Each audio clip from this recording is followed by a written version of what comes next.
तो भाई आज के टाइम पे इंडिया में 125 सीसी के सेगमेंट में सबसे ज़्यादा बाइक बिकती हैं। तो भाई आज की इस वीडियो में हम लोग उसी बारे में बात करने जा रहे हैं कि इंडिया में सबसे ज़्यादा ओवररेटेड ऐसी कौन सी बाइक्स हैं जो 125 सीसी में मतलब जिनकी हाइप बहुत है और उस हिसाब की उनकी वैल्यू नहीं है। बाइक की रिफाइनमेंट नहीं है, इंजन परफॉर्मेंस नहीं है, कंफर्ट नहीं है, फीचर नहीं है। तो आज उसी के बारे में हम लोग बात करने जा रहे हैं। बिना की देरी की वीडियो को शुरू करें। तो भाई एक चीज़ मैं आप लोगों को क्लियर कर देता हूँ कि जो मैं अपना ओपिनियन दे रहा हूँ ना, वो मेरा पर्सनल ओपिनियन नहीं है। मैंने यूट्यूब पे सर्चिंग करी है, गूगल पे सर्चिंग करी है, बहुत सारी वीडियोस देखी हैं, ओनरशिप वीडियोस देखे हैं, तब जाके मैं आपको बता रहा हूँ कि इन बाइकों में मतलब कौन सी बाइक ज़्यादा ओवररेटेड है, जिनकी हाइप बहुत ज़्यादा है।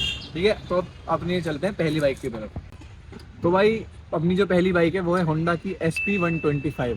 अगर हाइप की बात करी जाए तो इंडियन मार्केट में उस बाइक की हाइप नहीं है, उस बाइक के ब्रांड की हाइप है। जो होंडा का लोगो लगा हुआ है ना, सिर्फ उसकी हाइप है।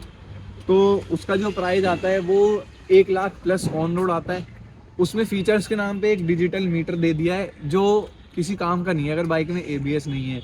और वो बाइक ना थोड़ी ओल्ड स्कूल लगती है, मतलब उस हिसाब की परफॉर्मेंस नहीं है जो मुझे एक्सट्रीम निकाल के देती है 125 सीसी में। उस हिसाब की उसकी परफॉर्मेंस नहीं है, अंकलों वाली बाइक लगती है मेरे को। तो सही बताऊँ, अपना पर्सनल ओपिनियन दूँ तो, बट जो बाहर मैंने यूट्यूब वगैरह पे देखा है, बंदे ये बोलते हैं कि माइलेज तो ठीक देती है, बट उस हिसाब की पावर नहीं है, वो पंची फील नहीं देती 125 सीसी के हिसाब से।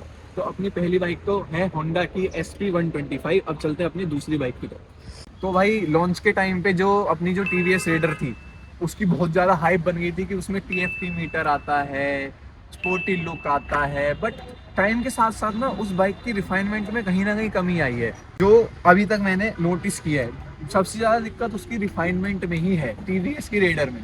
और उसकी माइलेज भी वही 50-60 के आसपास की है। और कुछ बंदे भी बोलते हैं कि उसकी क्लच और जो गियर वगैरह है ना, वो नॉइस करते हैं, ऊपर नीचे करते वक्त वो नॉइस करते हैं। ठीक है, और बिल्ड क्वालिटी काफ़ी ठीक ठाक है, मतलब इससे तो अच्छी है, बट कोई नहीं। उसकी हाइप ना उसके TFT मीटर और लुक्स की वजह से ज़्यादा बनी थी। तो अब चलते हैं अपनी तीसरी बाइक की तरफ। तो भाई जो अपनी तीसरी बाइक है वो है अपनी हीरो की ग्लैमर X-Tech, जो अभी लॉन्च हुई है। भाई मुझे एक बात समझ नहीं आई उस बाइक में। एक तो उसकी माइलेज काफ़ी इनकंसिस्टेंट है। उसमें आपने TFT मीटर तो दे दिया, क्रूज कंट्रोल तो दे दिया, बट यार सेफ्टी में ABS क्यों नहीं दिया? क्रूज कंट्रोल इंडिया में कौन यूज़ करता है मुझे बताओ। इंडिया में लोग इतना उल्टा सीधा चलते हैं कि हमें ब्रेक मारने पड़ते हैं। तो एक तरीके से वो क्रूज कंट्रोल तो यूजलेस हो गया ना। अगर आप उसकी जगह ABS दे दें जैसे आपने एक्सट्रीम में दिया है तो मान सकते हो। और अभी भी आज के टाइम पे भी जब सरकार ने मैंडेटरी कर दिया है 2 व्हीलर में ABS, तब भी हीरो वाले ने उसको ABS नहीं दिया। और उसकी माइलेज भी थोड़ी इनकंसिस्टेंट है, ऊपर नीचे 55-60 55-60 ऐसे देती है। और इसके हिसाब से या रेडर के हिसाब से वो बाइक मुझे थोड़ी डाउन फील होती है, क्योंकि उसमें फीचर्स हैं बट सेफ्टी नहीं है ना। तो भाई आप जिस बाइक का इंतजार कर रहे थे, अब वो बाइक आ चुकी है, पल्सर NS125। नाम से पता लग गया होगा कि हाइप कितनी है और परफॉर्मेंस कितनी है। भाई मैं मजाक नहीं कर रहा, मैंने हाईवे पे पल्सर वाले से रेस लगा रखी है और वो मुझे कहीं भी नहीं दिखा था। लिटरली वो बहुत पीछे था, मतलब। और उस बाइक का क्या है ना, एक तो वो हैवी इतनी है 125 सीसी के हिसाब से, तो उसका पिकअप थोड़ा कम है। एक्सट्रीम से तो बहुत कम पिकअप है उसका।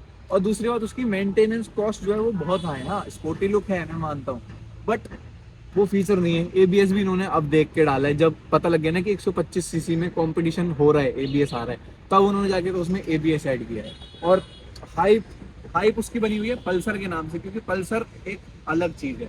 बट NS125 ने पल्सर का नाम दोबारा रखा है भाई। तो भाई जो अपनी बोनस बाइक है जो 125 सीसी में आती हैं, उसमें हम ले सकते हैं अपनी हीरो की सुपर स्प्लेंडर X-Tech।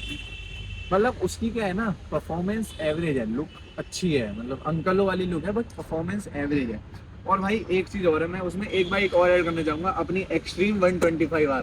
ताकि कोई बंदा ना बोले कि हाँ भाई तू तो एक्सट्रीम चलाता है इसीलिए दूसरी बाइकों को गिरावट दे रहा है। नहीं भाई, ये भी मैं ऐड करना चाहता हूँ, क्योंकि इस बाइक में भी दिक्कतें हैं, इसकी गियर में दिक्कत है जो मैंने नोटिस करी है। तो मैं ये नहीं कह रहा कि सब बेकार है, ये अच्छी है, ये भी बेकार है। बट अभी जो इसका अपडेटेड वर्जन है जिसमें डुअल चैनल ABS आया है, जब मैं वो चलाऊंगा उसका रिव्यू आपको लाऊंगा, तब मैं आपको बताऊंगा कि ये उस लिस्ट में आती है या नहीं आती। तब तक के लिए इसको बोनस में रखते हैं। तो भाई ये कुछ 5-6 बाइक्स थी जो अपनी 125 सीसी की कैटेगरी में ओवररेटेड थी। और भाई मैं फिर बोल रहा हूँ, मेरा ये पर्सनल ओपिनियन नहीं है, ये मैंने गूगल से यूट्यूब से रिव्यूज देख देख के तब ये वीडियोस बनाई हैं। और ये जो बाइक्स हैं ये अपने पैसे के हिसाब से वो परफॉर्मेंस और वो फील ऑफर नहीं करती हैं। तो भाई तुम्हारा क्या ओपिनियन है, तुम्हें कौन सी बाइक लगती है कि जो 125 सीसी की सेगमेंट में ज़्यादा ही ओवर रेटेड है, जिसकी हाइप बहुत बनी हुई है, ठीक है। तो भाई अगर आपको ऐसी ही रिव्यूज चाहिए तो हमारे चैनल को सब्सक्राइब कर देना, और अगली वीडियो में हम या तो 150 सीसी 160 सीसी का कंपैरिजन करेंगे या फिर 250 सीसी। Thanks for watching.